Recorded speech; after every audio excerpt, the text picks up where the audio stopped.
Welcome to the Steel Curtain Podcast. It is Sunday, December 8th, and the Pittsburgh Steelers are 10-3 after a 27-14 win over the Cleveland Browns in Week 14. Mike Tomlin moves to 19-0 at home against the Browns in the regular season. And Pittsburgh is 10-3. In a really good spot atop the AFC North, nearing a clinched playoff spot, not quite there yet. And that's important because this team is heading into a gauntlet, and we're going to get into all of that coming up. As always on these instant reaction podcasts, share your comments, share your questions, everything. I love to interact in these. It makes it a lot more fun. We're a little more free flowing on these types of shows. So I want to hear what you're thinking, what questions you have, what observations you made, and we can go a little back and forth with that. Where I'm starting coming out of this, and where you kind of have to start coming out of this matchup, is the Steelers got to win, and we're pretty effective on the offensive side of the ball, barring the very slow start. And you're afforded a slow start against the 3-9 Cleveland Browns, now 3-10, without George Pickens.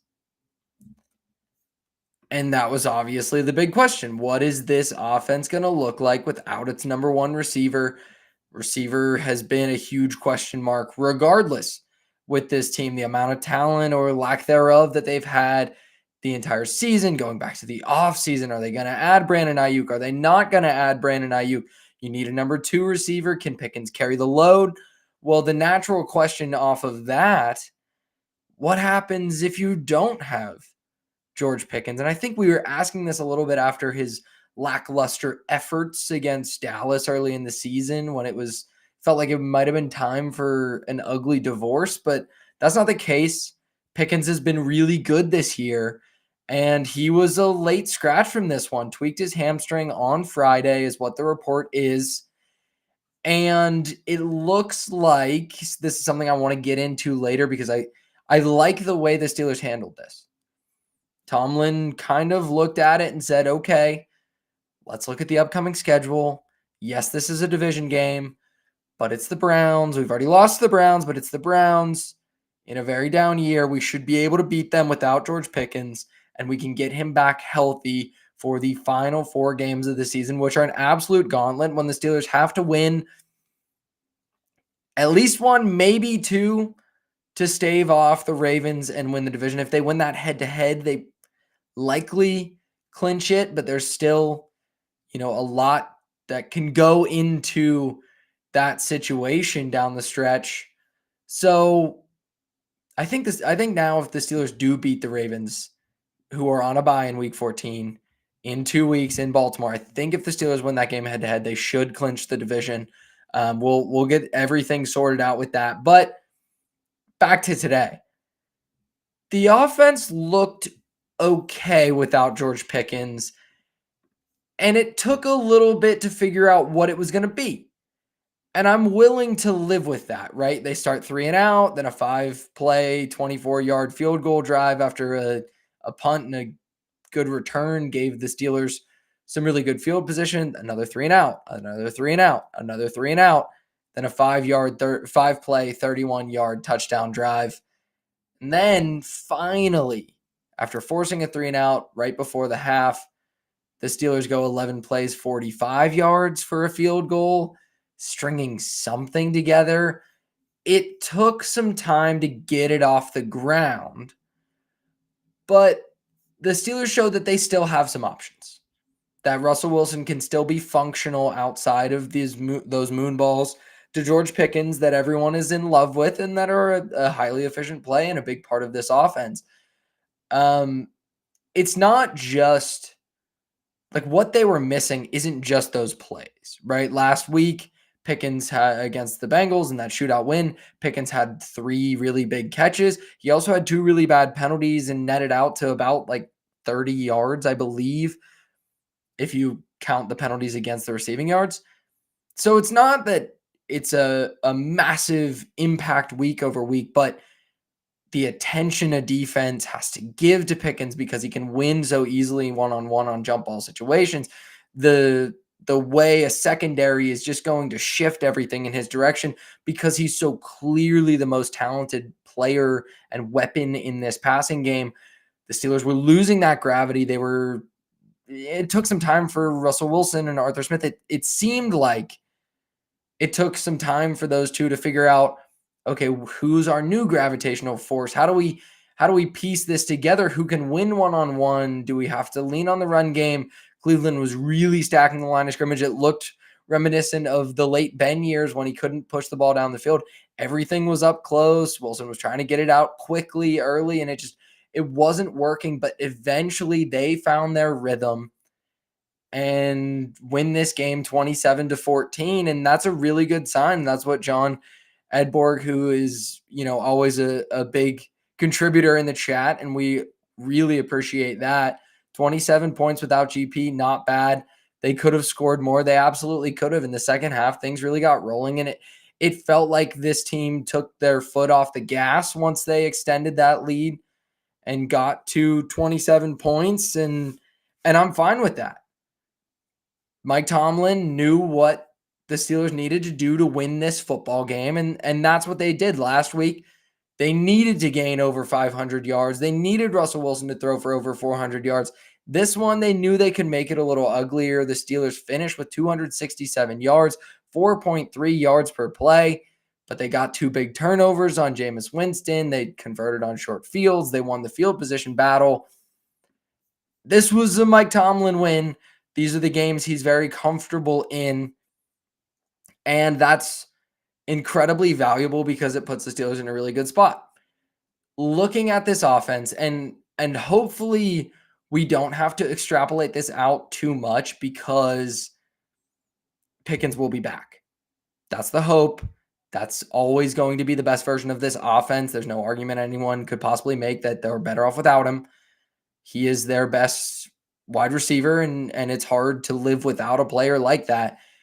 But if they have to, maybe for one more week, or if there's another injury down the road, it's worthwhile to see how this thing gets shifted around. And today, it was the screen game with Jaylen Warren that really gave them some life, and that makes a lot of sense against a Jim Schwartz defense that's hyper aggressive. They trigger quickly when they see something, so you can get them with misdirection from time to time.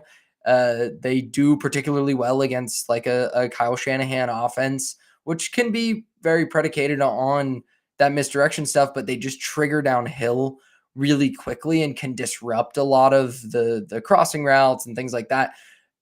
If you can get them with a couple of screens or something, then you have a chance to take advantage of that aggressiveness. And the Steelers did a fairly good job with it. Jaylen Warren was probably the best offensive player in this game, and that's encouraging to see. He finishes with 9 carries for 47 yards. Still not the Lions' share of the work. Najee Harris, 16 for 53 and a touchdown. But Warren, 5.2 yards per carry in the passing game, 2 for 25. That's not a ton of touches, just 11 touches and a little over 70 yards. But that doesn't feel representative of what his impact was on this game. He was incredibly difficult to tackle. They just continue to ramp him up from the early season injuries, and he's gonna be a weapon, I think, in the playoffs. I talked a little bit about how Tomlin and this coaching staff was content to let Pickens sit on the sidelines because they felt like they could win this game without him. And I think that's a perfectly reasonable way to think about things with the schedule coming up and the situation they're in, leading the division, and the Browns, a team that they just lost to but shouldn't lose twice to on the schedule. Are they doing something similar with Jaylen Warren's workload, and has that been part of the plan most of the season? That feels like a real possibility to me. He looks fully 100%. And Najee Harris had a great start to the season. Jaylen Warren is the best running back on this team. When he's healthy, that's always the case, will continue to be the case. He's just has incredible contact balance and so physical. And when he gets to the second level for being an undersized back, he's just so difficult to tackle. I expect we can't, as I said, extrapolate too much out from this game because it's unique without George Pickens. But I think something we can take going forward is Jaylen Warren is going to continue to be a bigger and bigger piece of this offense because he just has so much juice when he touches the football. And that's something the Steelers need. They need to find it from different positions because it's not a deep wide receiver room. So let's take a look at who the receivers were, right? They spread it around today. Pat Freiermuth led the way, 3 catches, 48 yards and a touchdown. You'd like to see him involved a little bit more. They got him on a screen once and that was nice. And Wilson had the throw over the middle when he scrambled. Good usage of Freiermuth over the middle of the field. He also hit him for the touchdown, of course. That was really well designed by Arthur Smith up the seam. But Freiermuth is a really talented tight end. And when you don't have George Pickens, you have to figure out ways to get the football into his hands more often. And that's always been Arthur Smith's weakness, right? He thinks plays over players. And that's a big reason he got fired in Atlanta. Also, Desmond Ridder and Taylor Heineke being his quarterbacks may have been an even bigger reason. But he's a guy who thinks plays over players. And in a situation like this, sometimes you have to think plays regardless, right? 27 points. It's hard to be too critical. But just still signs of not being 100% there. Scotty Miller, who was back on the active roster for the first time in a little bit, 3 catches for 38 yards, had that big catch at the end that Stefanski challenged, which was really just a hopeful challenge, right? That was such a big play on the third down conversion that was going to milk away so much extra clock when he's down 2 scores at that point. So you just challenge it because it's too big of a swing not to take a chance on. But that was clearly a catch. Mike Williams, 3 for 36, had a nice play down the sideline, also had an offensive pass interference. That one came back. I think Williams, right, they're still not using him all that much, but he had his first catch since the Washington game, since catching that touchdown. And that's massive that, okay, he's our break glass in case of emergency George Pickens replacement. There was an emergency. They broke glass. They got him in there. And he creates some much needed redundancy, I guess, if you want to say that, or more of like a failsafe.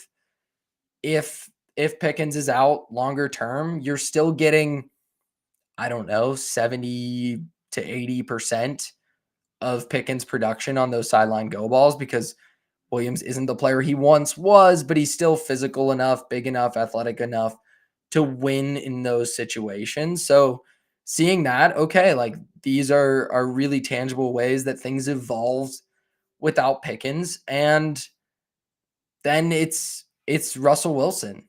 And I've been more critical of Russ than most. I've been more hesitant to buy in than most, just because some of the habits and the reasons he struggled in Denver are still very much a part of his game. And many of the reasons that he succeeded in Seattle, mainly his athleticism and creation outside of the pocket, will never come back. So that combination just has me unwilling to fully dive all the way in on the Russ thing. Though I think he should be their quarterback, obviously the remainder of the season, but next season as well. You have to figure something out for the short-term future. He fits your window. Today was really encouraging for me, despite all those 3 and outs in the first half, despite not really having an answer, because without Pickens, this is not a Justin Fields, Russell Wilson conversation. This is just a style of offense that you potentially would want to run conversation. An athletic quarterback that could stretch the field horizontally in the run game could be more valuable if you're losing the vertical stretch that Wilson and Pickens combination gives you. So the thought could eventually become, like that thought process could lead you to, let's see a little bit of Justin Fields in a package to just spread things out the other way and maybe take advantage of some running lanes. They were able to do that with Russ. Not on a high volume, but he was effective as a scrambler when he needed to be, right? And he also pulled a zone read, which is something he used to do in Seattle. Not a ton because he's still an undersized guy. You don't want him running, taking on linebackers at the second level, but 6 carries, 17 yards. That doesn't sound great. It's under 3 yards a carry. It was really valuable, and it came at valuable times. His long run was 8 yards. You're not going to get much more than that. He just doesn't have a lot of juice left in those legs. But the fact he has any juice and the fact that he has a willingness to do it is really encouraging for me, not just for their ability to cobble together a functional offense sans George Pickens in a one-off, one-game scenario, for their ability to mold an offense and cultivate a team around Wilson as he ages closer and closer to 40 years old, because he's likely going to come back. The reporting starting to come out that there will be conversations, and everyone's just kind of connecting the dots that, okay, a contract extension, while the Steelers never do those in season, is seemingly inevitable after the year, to keep Russ here. And I think that's absolutely what the Steelers should do. There's not going to be a better answer out there on the market at quarterback. I was encouraged by that, not just because it shows he has the physical ability to still do it, and it was very valuable, but it's also a mentality thing, right? Russ, when he went to Denver, and I feel like this is being written out of the Russell Wilson story. And I always end up talking about Russell Wilson, but it's a fascinating, it's the most interesting part of the Steelers season. When he went to Denver, he bulked up intentionally because he wanted to be this sturdy pocket passer a la a Drew Brees. And he wanted that to be the next evolution of his career, not this out of pocket creator. He knew he needed a second act, which is smart, but that was never going to be his game. He's not that accurate of a passer. He's unlike Drew Brees as an undersized quarterback. He doesn't see the middle of the field nearly as well. And you have to just be so hyper accurate on the thinnest of margins to succeed the way late career Brees did, because you're setting your guys up for yards after the catch. You're just hitting these tiny windows constantly. And Russ was never going to be that player.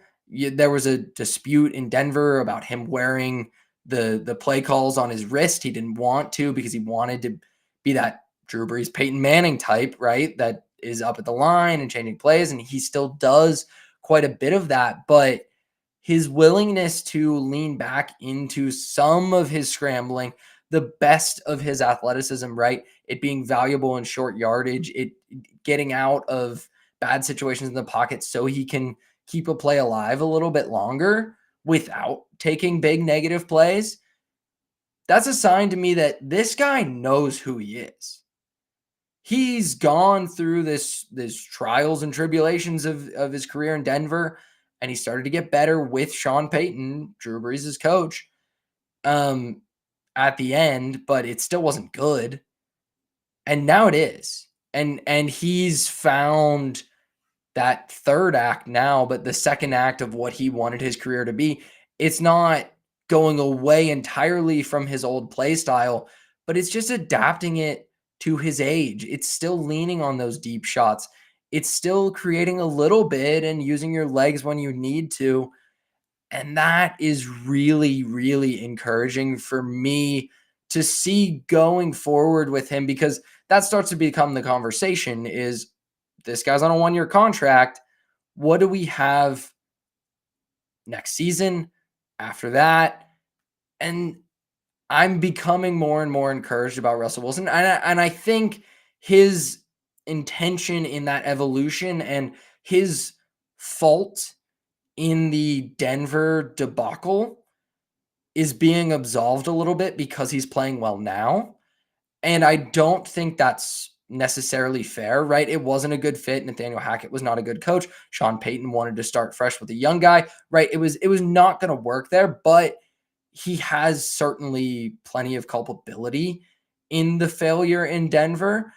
And that can't be whitewashed away, because I think it actually boosts the confidence you can have in him going forward, and the I don't know how to say it exactly the right way. Like, it's better for him. It looks even better that he was able to understand he made a mistake, a very high priced one that was very costly for Denver, come to Pittsburgh with Mike Tomlin, figure out who he is in this last act of his career, and continue to excel, because they've been a great football team with Russell Wilson as their starting quarterback. They've only lost one game with him in there. They've only lost 3 games all season, because this is a damn good football team and will continue to be a contender in the AFC.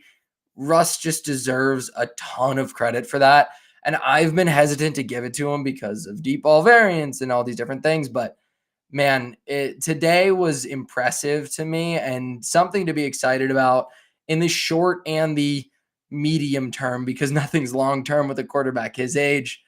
But that was my takeaway of the George Pickens-less Steelers. I titled the pod and made the graphic, "No Pickens, no problem." There were problems, but they were able to overcome them with a veteran quarterback and very competent play calling on the sidelines, and that's what this team needs, because the defense is getting back to full strength and is looking pretty good down the stretch. Obviously, only giving up 14 points today, and missed field goals help with that, and Jameis Winston turnovers help with that, and it being the Browns helps with that. But Winston's a guy who threw for over 400 yards last week and torched, aside from some bad pick sixes, but torched a Denver defense that's been one of the best in the league. That didn't happen in this one. The Steelers have still not allowed an opponent to score 20 points at home, which was an excellent stat that Tony Romo brought to the broadcast today. And the story early on the defensive side of the ball is the return of Highsmith. He was the best pass rusher in the game today. Highsmith coming off that ankle injury. And it's so interesting because we've talked about how great Nick Herbig has been with Highsmith out, and those two have rotated. When Herbig was injured, Highsmith's been great. And the story is always TJ Watt, TJ Watt, TJ Watt. Well, Watt and Myles Garrett on the other side was very quiet today, but it didn't matter. And I also don't think the Browns were allocating that many resources to slow Watt down. Jack Conklin handled him pretty well one-on-one, but it still didn't matter because this team has so many good pass rushers. And the very first Cleveland drive had something I got really, really excited about. I've been down on the Terrell Austin, Mike Tomlin defensive experience all year because it's just lacked creativity. But as they go through this year and get to bigger and bigger games, their plan continues to evolve on the defensive side of the football. And that's just so encouraging as well going into the playoffs. They're not going to just give teams static cover 3, 4 down rush looks like they have for a while, because they know they have a versatile skill set on the defensive line that they need to maximize. And as the games have gotten more important, as they've figured out the talent that they do have, they've continued to improve in that department. And as I mentioned with the Pickens decision to rest him today to play for the stretch run, Mike Tomlin seems to be zooming out and understanding the big picture with this specific team. It feels like he believes he has a real contender for the first time in a while, because the past few years has been a lot of let's scramble and throw the kitchen sink at every game to win that specific game, because winning that specific game is the most important thing. And yes, it is, because winning each game is how you get to the playoffs, make a playoff round. And this year, they're able to see the bigger picture because I think they realize there actually is one. There is more than 10 wins, 9 wins with this team. There is a playoff run very possible for this team. So they're trying some different stuff, and it was really exciting. So, to what I was wanting to talk about before I got a little derailed to talk about Tomlin, on the very first Cleveland drive of this game, the Browns are kind of backed up and they get into third and very long. Highsmith's healthy, Herbig's healthy, Watt is healthy. You have Preston Smith. You finally have your 4 edge rushers that you can rotate. And the question's going to be, okay, pass rushing down, who do we have out there with Hayward and Benton or Hayward and Ogunjobi? Well, why the hell do you have to choose? The Steelers decided not to. They went with, like, in college, a lot of times it's called a NASCAR package, where you just put your best pass rushers out there because they're the fastest guys and it's a passing down for sure. That's what the Steelers did, right? They went with Watt, they went with Highsmith, and they went with Herbig. And you're a little undersized against the run, but who the hell cares in third and very long? And Highsmith got home for the sack of Winston, which set up the great field position for the field goal that gave the Steelers a 3-0 lead.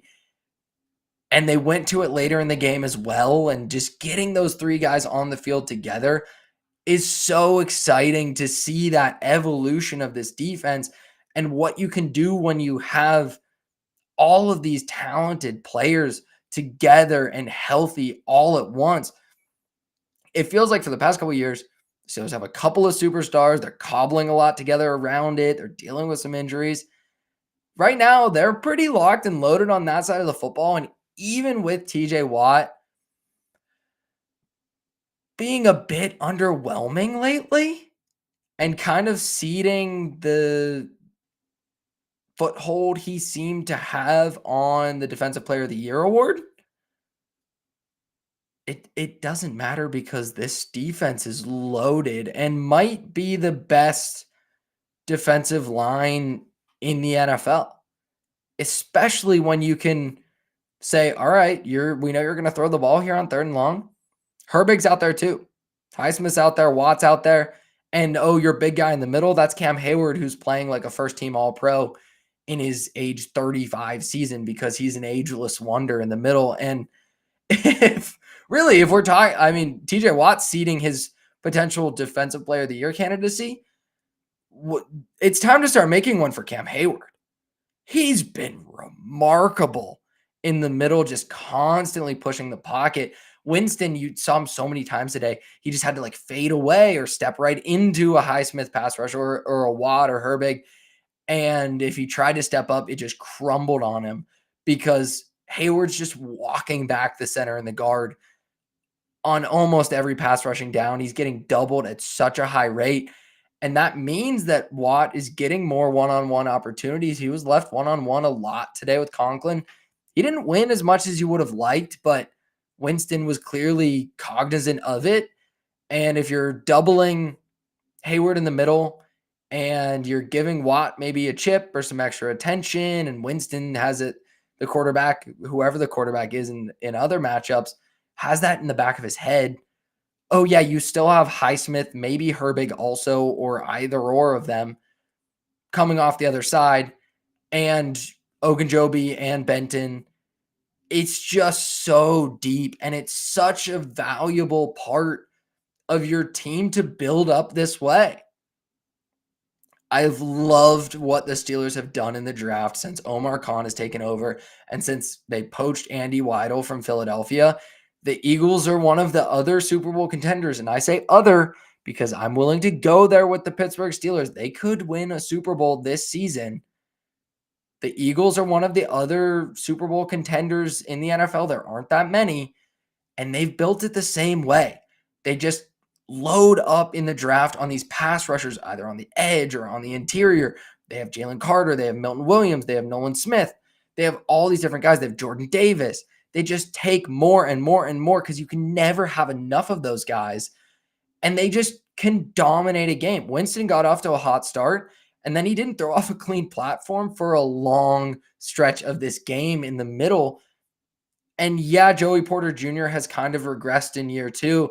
and Dante Jackson went down with an injury today, and that's concerning. James Pierre had an interception to really seal things. The secondary isn't great, and I think Minkah Fitzpatrick has definitely taken a step backwards. But when you have a defensive line like this, you can just cover up so many flaws on the back end, and teams can't run the ball against you. And we've seen the trouble that the Ravens have run into because even with Derrick Henry and Lamar Jackson, they couldn't run the ball on this defensive line. It's just, it's so coherent, this build. The way this team has been built since Khan and Weidl have grabbed the reins of it from Kevin Colbert.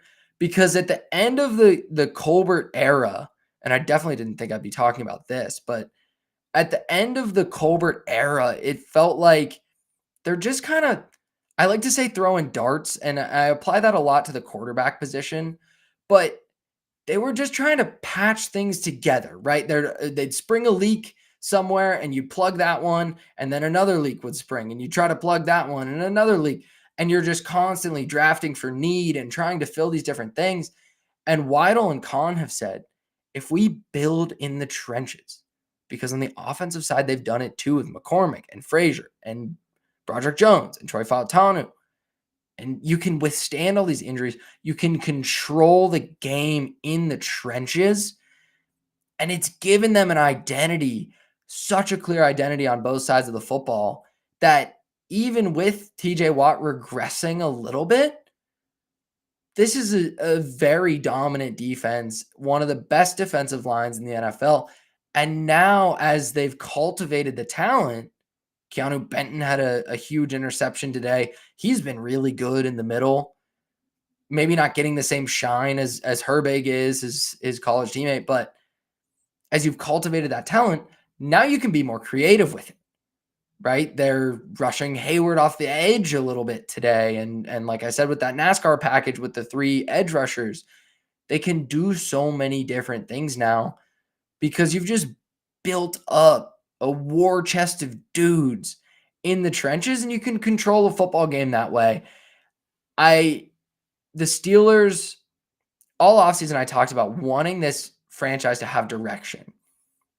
And to me, that meant it felt very binary.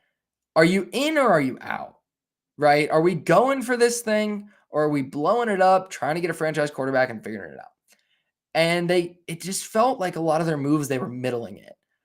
But if you hit on this many draft picks, especially at premium positions, it gives you direction. It gives you identity. And that's how you climb out of the middle to the top. That's such a hard thing to do in sports. And it's why I and others have been very frustrated with Tomlin and especially the Colbert era. You're stuck in this purgatory. How do you get out of it?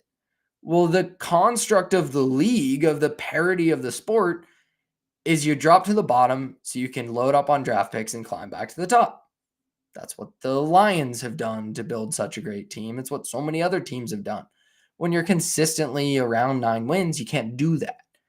So you don't really have a path out of the purgatory, but Khan and Weidl have found one by loading up just in the trenches and by hitting on so many of these draft picks.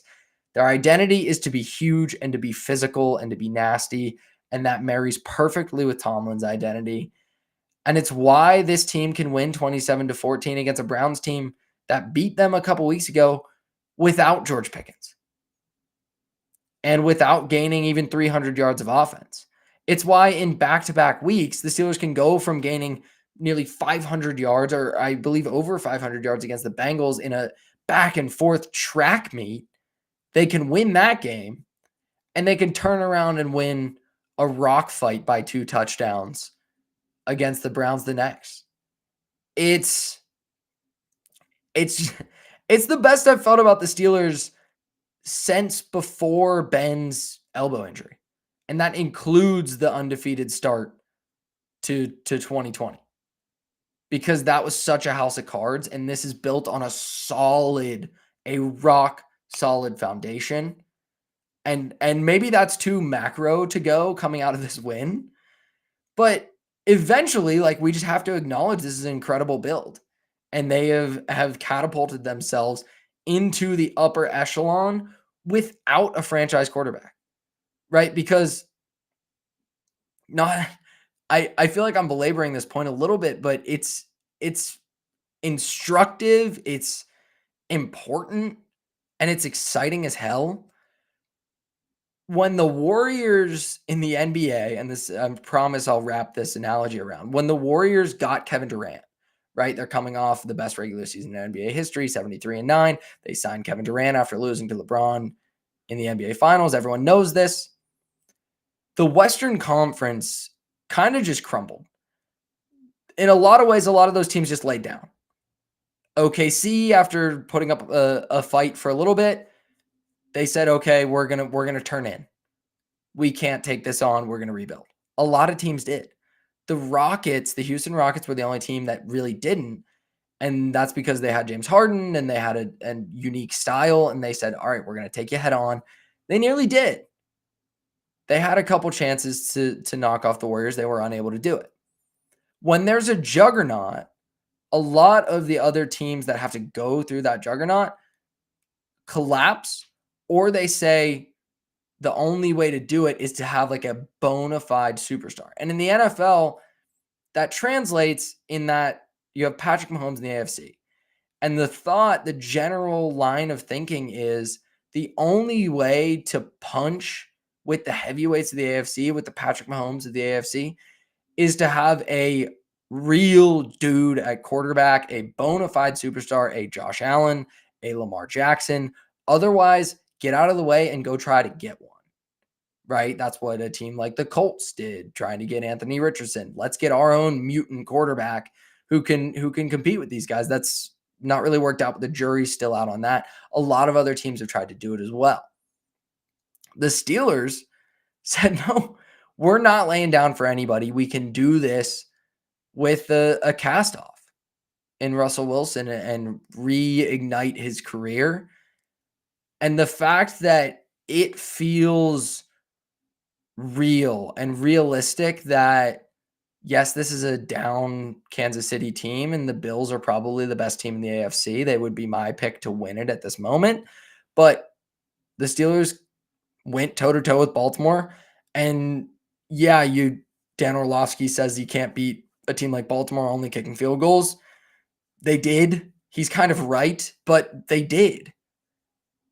And I believe that in this gauntlet schedule that is coming up, that I'll get to a little bit later and sink our teeth into it a little bit more in depth, the Steelers can compete. At Philadelphia next week is going to be such a tough game. Even though the Eagles had trouble with the Panthers today and pulled out a 22-16 win, as I look that up to be sure I'm not missing a big upset, right? But the Panthers have been playing better. That was such a look-ahead spot, sandwiched in between a big game against the Ravens and a big game against the Steelers for the Eagles. So they escaped that one. They're 11-2. I don't see much of a reason that the Steelers couldn't compete in that matchup. And I want to get the betting line on it, as the Steelers closed today as a 6-point favorite. The Eagles at home are a 4.5-point favorite, and conventional wisdom is 3 points, 2.5, 3 points for home field advantage. So really you're looking at a 2.5 point difference between those teams. You're in the mix. Vegas is saying you're in the mix. My eyes say that the Steelers are in the mix to legitimately compete with a team like that. And then you have a shot at the Ravens again, and then the Chiefs. And I don't think that's an 0-3 proposition. I don't really think that's on the table. I think the Steelers are going to win at least one, maybe two of those games and feel really good coming out of that stretch. And that's the most optimistic I've been all year. This is the most optimistic I've been and will be, because they faced some adversity and the offense was still very functional. It's worth mentioning, right, that the Browns in this game, to get back to this game, because I went hyper macro, 2 missed kicks from the Browns, right? Dustin Hopkins is having a wretched year as Chris Boswell continues to be fantastic. 2 Jameis interceptions, a personal foul to fall out of field goal range at the start of the fourth quarter when this was still a bit of a game, right? Kadarius Toney muffs the punt at the end when this was maybe still a bit of a game. So a Cleveland team just making a ton of mistakes that needs to hit the hard reset button that I still think has a very good coach in Kevin Stefanski, but this is a team that spent big on a quarterback and whiffed hard on a quarterback and is just looking for a way out of that now. And that's entirely understandable, and the Steelers took advantage of it. It would have been great if the Steelers could have taken advantage of it twice, but the Thursday night game in the snow, it was a disaster waiting to happen. And the fact that the Steelers lost that one is a bit of a tough pill to swallow, but one that's absolutely reasonable and not entirely unexpected at all. Just want to dig through a little bit more of the numbers and stuff before we look at the race at the top of the AFC North, because that's where I want to close today. And again, if you're a fan of the Pittsburgh Steelers, you love Steelers football, you're enjoying what you're hearing today, please like, subscribe here on YouTube and on Spotify and Apple Podcasts and wherever you get your podcasts. We really appreciate that support at the Steel Curtain podcast. So any support you can give us in that department, if you're enjoying this, please do.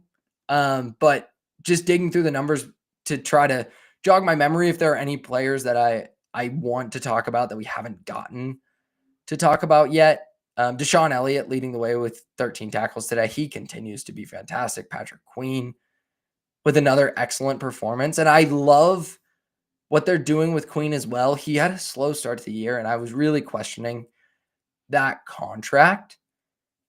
And now he just looks like such the perfect fit on the interior. And them using him as a blitzer more up the middle is exciting and interesting and suits his skill set really well. He was at his best in Baltimore next to Roquan Smith when Roquan could patrol things and control things in the middle of the field and Queen could just trigger downhill. He's done a really nice job in that role. And that goes to Khan and Weidl accumulating this talent and Tomlin and Terrell Austin actually finding the best ways to utilize it other than just sitting in their cover 3 and getting carved like they did earlier in the season against Joe Flacco and the Colts. So a lot of exciting things to take away from this game. It wasn't pretty. It wasn't excellent by any stretch of the imagination, but it is giving me some warm and fuzzy feelings about the Steelers. I'm generally, I think of myself as a realist about the Steelers, but some could call me a pessimist. But I'm fully willing to let myself get hurt believing in this team. And I would love to hear in the chat, what is your level of belief? Like, where do you think this team ends up? Do you think this is a team that can win the Super Bowl, can win the AFC Championship? What is your ceiling for this team? Because I'm ready to actually finally dive in and be willing to get hurt. And that might be a stupid thing to do right before the toughest 4 games stretch on the schedule with the Eagles, with the Ravens, with the Chiefs. But I've seen enough to know that this team is going to go into the playoffs with a very real chance to win a game, if not 2, and maybe even 3. And when you're making a list of the teams that can win the Super Bowl, I believe that the Steelers have to be on it. Right now in the AFC, that list is the Chiefs, the Bills. This is not in a particular order. The Chiefs, the Bills, the Ravens, and the Steelers. I don't think the Texans are on that list anymore. I don't think there are any wildcard teams that are on that list because it's very fairly figured out. Maybe the Chargers, because just Jim Harbaugh is such a good coach, but those are my 4 in the AFC, and then the Eagles and the Lions in the NFC. And I don't think there's any other team that's going to come out of maybe Green Bay. I wouldn't say the Vikings. I'm not willing to go there with Sam Darnold, but the Steelers are in that for me. And I'd love to hear where they're at for you and where you think the ceiling is as we jump ahead and start to look ahead very seriously at what it's going to take to win this division. And we'll look at, so if you have thoughts, if you have feelings about that or anything, drop something in the chat. The Steelers' final 4 games, I mentioned it earlier, at Philadelphia, at Baltimore, home to Kansas City on Christmas Day, and home against the Bengals. That's about as tough of a 4-game stretch as you're possibly going to get in the NFL.